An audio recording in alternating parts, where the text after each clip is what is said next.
ओम शांति। 31 दिसंबर 2020 की प्रातः मुरली बाप दादा की साकार महावाक्य है। बाबा बोले, मीठे बच्चे, तुम्हारी यह ईश्वरीय मिशन है। तुम सबको ईश्वर का बनाकर उन्हें बेहद का वर्षा दिलाते हो।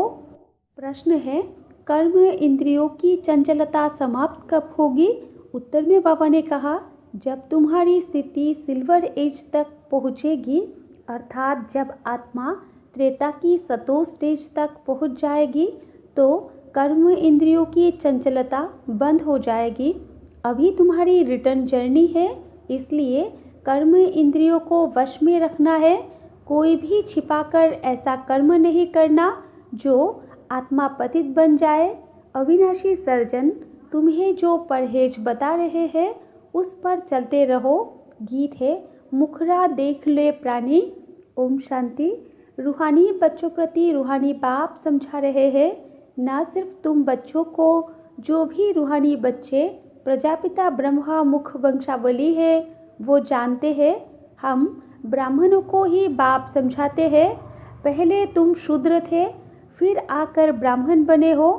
बाप ने वर्णों का भी हिसाब समझाया है। दुनिया में वर्णों को भी समझते नहीं, सिर्फ गायन है। अभी तुम ब्राह्मण वर्ण के हो, फिर देवता वर्ण के बनेंगे। विचार करो, यह बात राइट है। जज योरसेल्फ। हमारी बात सुनो और भेंट करो। शास्त्र जो जन्म जन्मांतर सुने हैं और जो ज्ञान सागर बाप समझाते हैं उनकी भेंट करो। राइट क्या है? ब्राह्मण धर्म अथवा कुल बिल्कुल भूले हुए हैं। तुम्हारे पास विराट रूप का चित्र राइट बना हुआ है, इस पर समझाया जाता है। बाकी इतनी भुजाओं वाले चित्र बनाए हैं और देवियों को हथियार आदि बैठ दिए हैं, वो सब है रॉन्ग। यह भक्ति मार्ग के चित्र है। इन आँखों से सब देखते हैं परंतु समझते नहीं। कोई के ऑक्यूपेशन का पता नहीं है। अभी तुम बच्चों को अपनी आत्मा का पता पड़ा है और 84 जन्मों का भी मालूम पड़ा है। जैसे बाप तुम बच्चों को समझाते हैं, तुमको फिर औरों को समझाना है। शिव बाबा तो सबके पास नहीं जाएंगे, ज़रूर बाप के मददगार चाहिए ना। इसलिए तुम्हारी है ईश्वरीय मिशन। तुम सबको ईश्वर का बनाते हो, समझाते हो। वो हम आत्माओं का बेहद का बाप है, उनसे बेहद का वर्षा मिलेगा। जैसे लौकिक बाप को याद किया जाता है, उनसे भी जास्ती पारलौकिक बाप को याद करना पड़े। लौकिक बाप तो अल्पकाल के लिए सुख देते हैं, बेहद का बाप बेहद का सुख देते हैं।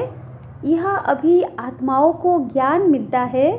अभी तुम जानते हो 3 बाप है, लौकिक, पारलौकिक और अलौकिक। बेहद का बाप अलौकिक बाप द्वारा तुमको समझा रहे हैं। इस बाप को कोई भी जानते नहीं। ब्रह्मा की बायोग्राफी का किसको पता नहीं है? उनका ऑक्यूपेशन भी जानना चाहिए ना। शिव की, श्री कृष्ण की महिमा गाते हैं, बाकी ब्रह्मा की महिमा कहाँ? निराकार बाप को ज़रूर मुक्त तो चाहिए ना, जिससे अमृत दे। भक्ति मार्ग में बाप को कभी यथार्थ रीति याद नहीं कर सकते हैं। अभी तुम जानते हो, समझते हो, शिव बाबा का रथ यह है। रथ को भी श्रृंगार करते हैं ना, जैसे मोहम्मद के घोड़े को भी सजाते हैं। तुम बच्चे कितना अच्छी रीति मनुष्य को समझाते हो। तुम सभी की बड़ाई करते हो, बोलते हो तुम यह देवता थे, फिर 84 जन्म भोग तमो प्रधान बने हो, अब फिर सत्व प्रधान बनना है, तो उसके लिए योग चाहिए। परंतु बड़ा मुश्किल कोई समझते हैं। समझ जाए तो खुशी का पारा चढ़े, समझाने वाले का तो और ही पारा चढ़ जाए। बेहद के बाप का परिचय देना कोई कम बात है क्या? समझ नहीं सकते, कहते हैं यह कैसे हो सकता? बेहद के बाप की जीवन कहानी सुनाते हैं। अब बाप कहते हैं, बच्चे पावन बनो। तुम पुकारते थे ना, कि हे पतित पावन आओ, गीता में भी मन मना भव अक्षर है, परंतु उनकी समझानी कोई के पास है नहीं। बाप आत्मा का ज्ञान भी कितना क्लियर कर समझाते हैं, कोई शास्त्र में यह बातें है नहीं। भल कहते हैं आत्मा बिंदी है, भ्रुकुटी के बीच स्टार है, परंतु यथार्थ रीति किसी की बुद्धि में नहीं है, वो भी जानना पड़े। कलयुग में है ही अनराइटियस, सतयुग में है सब राइटियस। भक्ति मार्ग में मनुष्य समझते हैं यह सब ईश्वर से मिलने के रास्ते हैं, इसलिए तुम पहले फॉर्म भराते हो, यहाँ क्यों आए हो, इससे भी तुमको बेहद के बाप का परिचय देना है। पूछते हो आत्मा का बाप कौन, सर्वव्यापी कहने से तो कोई अर्थ ही नहीं निकलता। सबका बाप कौन, यह है मुख्य बात। अपने अपने घर में भी तुम समझा सकते हो। एक दो मुख्य चित्र, श्री त्रिमूर्ति, झाड़, यह बहुत ज़रूरी है। झाड़ से सब धर्म वाले समझ सकते हैं कि हमारा धर्म कब शुरू हुआ। हम इस हिसाब से स्वर्ग में जा सकते हैं। जो आते ही पीछे है वो तो स्वर्ग में जा ना सके, बाकी शांति धाम में जा सकेंगे। झाड़ से भी बहुत क्लियर होता है। जो जो धर्म पीछे आए हैं उन्हों की आत्माएं ज़रूर ऊपर में जाए विराजमान होंगी। तुम्हारी बुद्धि में सारा फाउंडेशन लगाया जाता है। बाप कहते हैं आदि सनातन देवी देवता धर्म का सैपलिंग तो लगा, फिर झाड़ के पत्ते भी तुमको बनाने हैं। पत्ते बिगड़ तो झाड़ होता नहीं, इसलिए बाबा पुरुषार्थ कराते रहते हैं आप सामान बनाने के लिए। और धर्म वालों को पत्ते नहीं बनाने पड़ते हैं, वो तो ऊपर से आते हैं, फाउंडेशन लगाते हैं, फिर पत्ते पीछे ऊपर से आते जाते हैं। तुम फिर झाड़ की वृद्धि के लिए यह प्रदर्शनी आदि करते हो, इससे पत्ते लगते हैं, फिर तूफान आने से गिर पड़ते हैं, मुरझा जाते हैं। यह आदि सनातन देवी देवता धर्म की स्थापना हो रही है। इसमें लड़ाई आदि की कोई बात नहीं, सिर्फ बाप को याद करना और कराना है। तुम सबको कहते हो और जो भी रचना है उनको छोड़ो। रचना से कभी वर्षा मिल न सके, रचयिता बाप को ही याद करना है और किसकी याद न आए।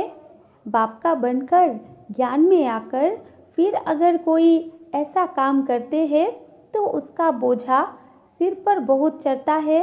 बाप पावन बनाने आते हैं और फिर ऐसा कुछ काम करते हैं तो और ही पतित बन पड़ते हैं। इसलिए बाबा कहते हैं ऐसा कोई काम नहीं करो जो घाटा पड़ जाए।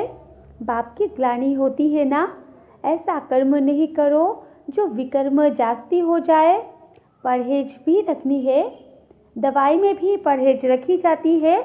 डॉक्टर कहे यह खटाई आदि नहीं खाना है तो मानना चाहिए। कर्म इंद्रियों को वश करना पड़ता है।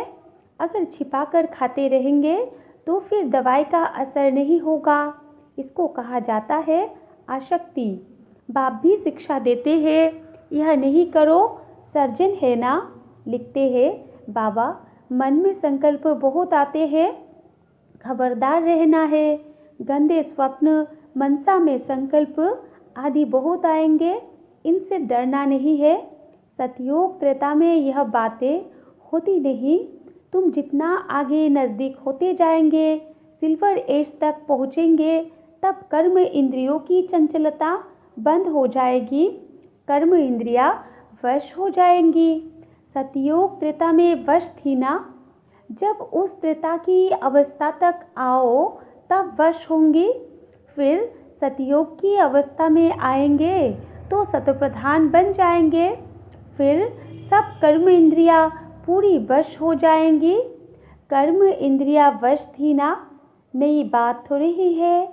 आज कर्म इंद्रियों के वश है, कल फिर पुरुषार्थ कर कर्म इंद्रियों को वश कर लेते हैं। वो तो 84 जन्म में उतरते आए हैं, अभी रिटर्न जर्नी है।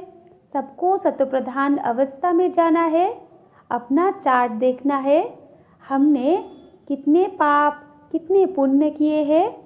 बाप को याद करते करते आयरन एज से सिल्वर एज तक पहुंच जाएंगे तो कर्म इंद्रियां वश हो जाएंगी। फिर तुमको महसूस होगा अभी कोई तूफान नहीं आते हैं, वो भी अवस्था आएगी, फिर गोल्डन एज में चले जाएंगे। मेहनत कर पावन बनने से खुशी का पारा भी चढ़ेगा।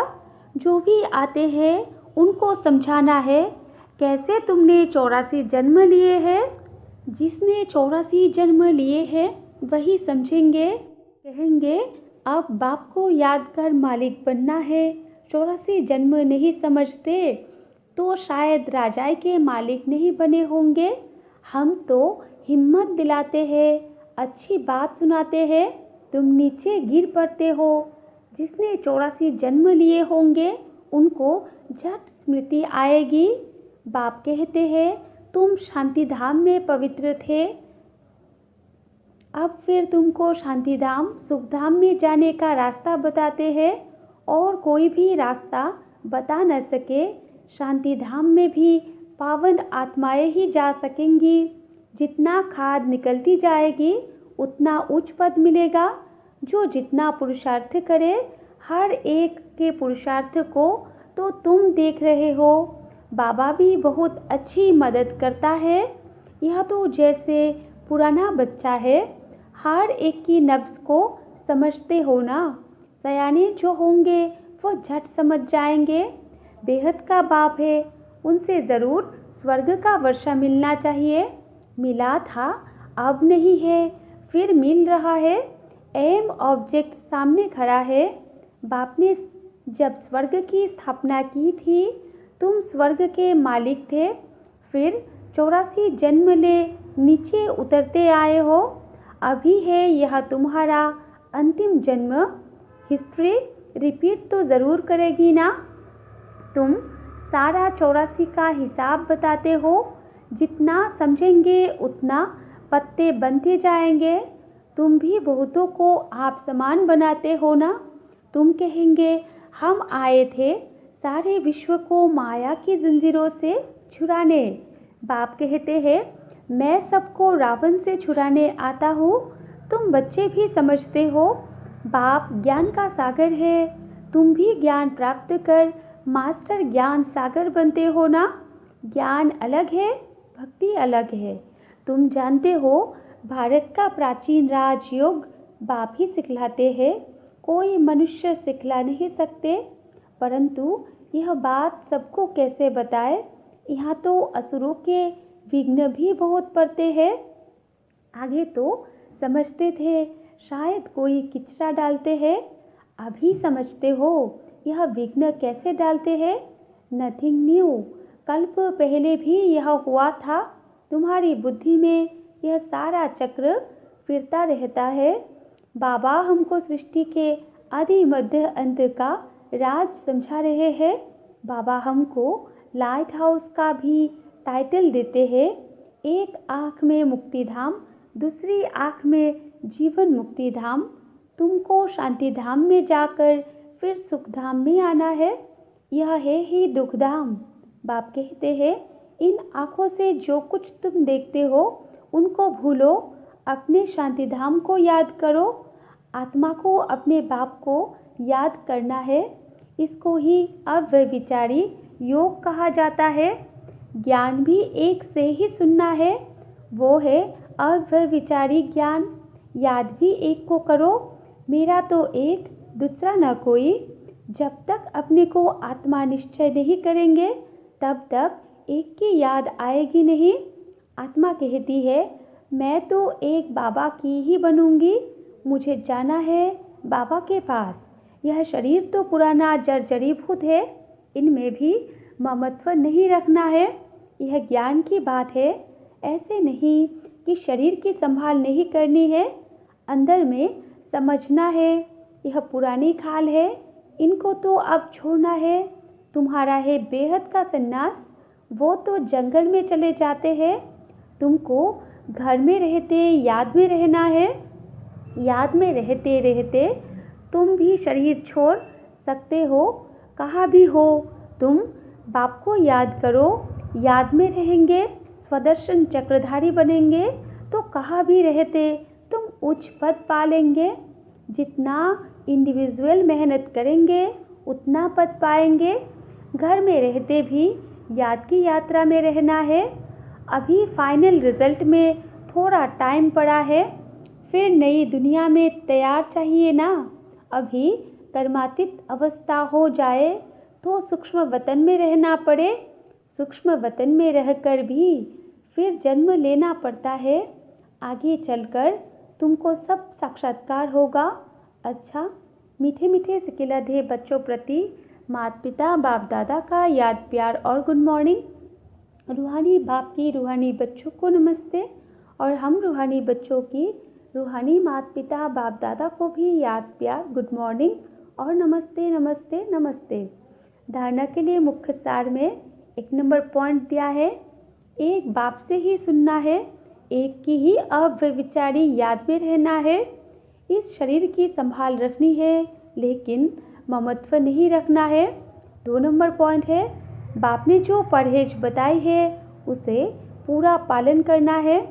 कोई भी ऐसा कर्म नहीं करना है जो बाप की ग्लानि हो, पाप का खाता बने। अपने को घाटे में नहीं डालना है। वरदान है, अपनी विशाल बुद्धि रूपी तिजोरी द्वारा ज्ञान रत्नों का दान करने वाले महादानी भव। विस्तार है, बुद्धि सभी कर्म इंद्रियों में शिरोमणि गाई हुई है। जो विशाल बुद्धि है अर्थात जिनकी बुद्धि शालिम है उनका मस्तक सदा चमकता है, क्योंकि बुद्धि रूपी तिजोरी में सारा ज्ञान भरा हुआ है। वे अपने बुद्धि रूपी तिजोरी से ज्ञान रत्नों का दान कर महादानी बन जाते हैं। तुम बुद्धि को सदा ज्ञान का भोजन देते रहो। बुद्धि अगर ज्ञान बल से भरपूर है तो प्रकृति को भी योग बल से ठीक कर लेती है। सर्वोत्तम बुद्धि वाले संपूर्ण ज्ञान से सर्वोत्तम कमाई कर वैकुंठ की बादशाही प्राप्त करते हैं। और स्लोगन है, शक्ति स्वरूप स्थिति का अनुभव करना है तो संकल्पों की गति को धैर्यवत बनाओ। अच्छा, ओम शांति।